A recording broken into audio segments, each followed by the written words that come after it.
O presidente Jair Bolsonaro pretende ouvir os ministros antes de decidir sobre algum veto ao projeto de abuso de autoridade. A decisão precisa ser tomada até o próximo dia 27, que está aí batendo a porta, né? Hoje, dia 16, daqui a 11 dias. As mudanças propostas pela lei aprovada por votação simbólica na Câmara dividem opiniões de pessoas ligadas ao tema. Entre pontos classificados como abuso está a obtenção de provas de forma ilícita. Também investigações sem indício de crime e condições coercitivas sem intimação prévia. O presidente da Associação dos Juízes Federais, a AJUF, Fernando Mendes, criticou o trabalho dos deputados. Se o juiz vier a ser punido por decidir, se acaba a independência, se acaba a possibilidade de o Poder Judiciário atuar de maneira a preservar a própria democracia. O jurista Saul Tourinho diz que seria necessário estabelecer alguns limites e que os investigadores vão ter de se adequar à nova lei.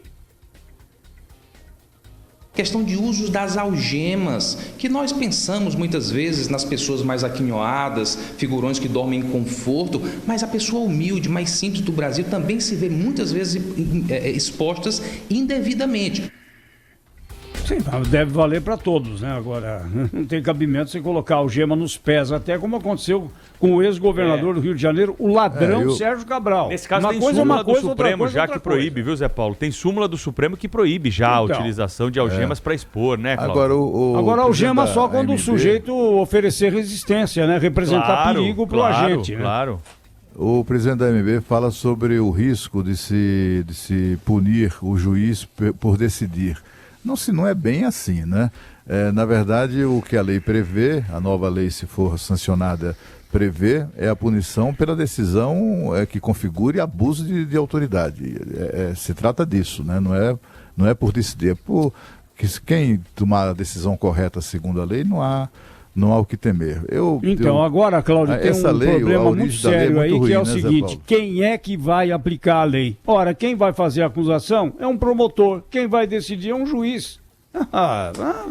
Eu não sei se é para fazer tanta toarda como estamos fazendo, não, viu?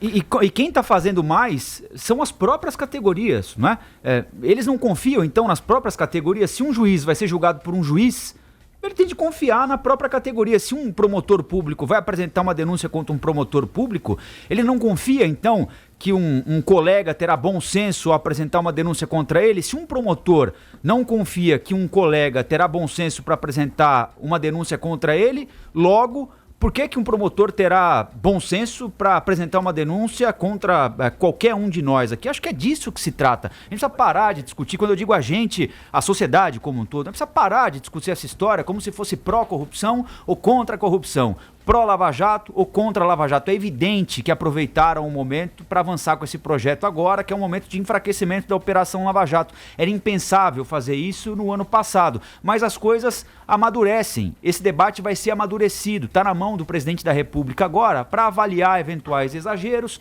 vetar esses eventuais exageros e manter aquilo que foi acertado. Por exemplo, conduzir coercitivamente alguém, o que significa pegar o sujeito de surpresa em casa ou em qualquer lugar e levar para prestar depoimento sem que ele tenha se recusado a prestar depoimento, me parece uma sandice.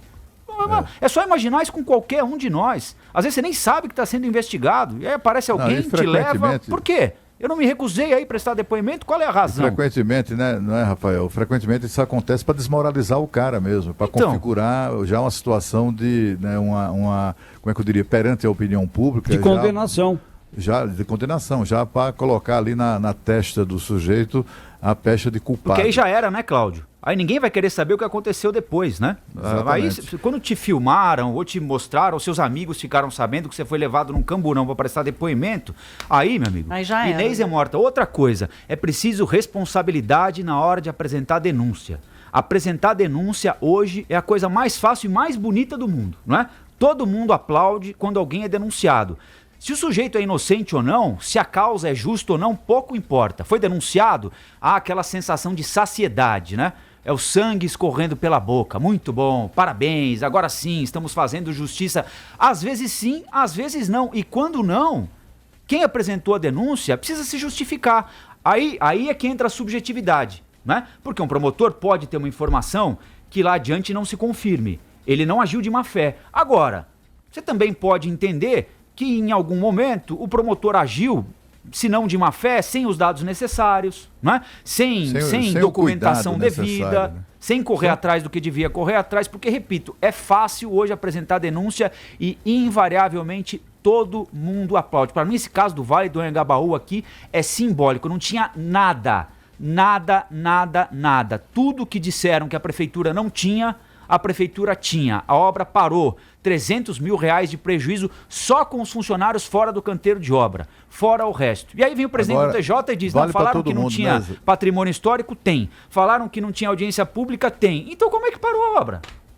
Vale para todo mundo essa regra do abuso de autoridade, porque afinal de contas é assim, uma alegação de abuso de autoridade não significa necessariamente que a autoridade será considerada culpada, né? Mas enfim, tanto quanto as autoridades também, quando fazem alegações contra os seus investigados, né, também não significa que eles não podem receber tratamento de culpados, como têm recebido. A impressão que, assim, essa lei, a origem dela é muito ruim. Ela foi proposta por Renan Calheiros, meu Deus. Tipos como Renan Calheiros a apresentar a proposta de abuso de autoridade. Era claramente a intenção era de intimidar investigação, investigadores, etc., tanto o Ministério Público, da Polícia e até mesmo da magistratura. Mas o projeto melhorou muito desde então, né? Se você pegar o projeto original e compara com esse que foi aprovado, é uma transformação bastante significativa. Eu não, assim, por mais críticas que a gente tenha a esse texto, no sentido de que ele repete regras e leis que já estão em vigor, na verdade consolida tudo numa lei só. Eu não, é mais do mesmo, tá certo, mas também, eu acho que serve muito ao exercício da cidadania, protege os direitos e garantias individuais do cidadão, que é uma coisa que no Brasil ainda há muita carência.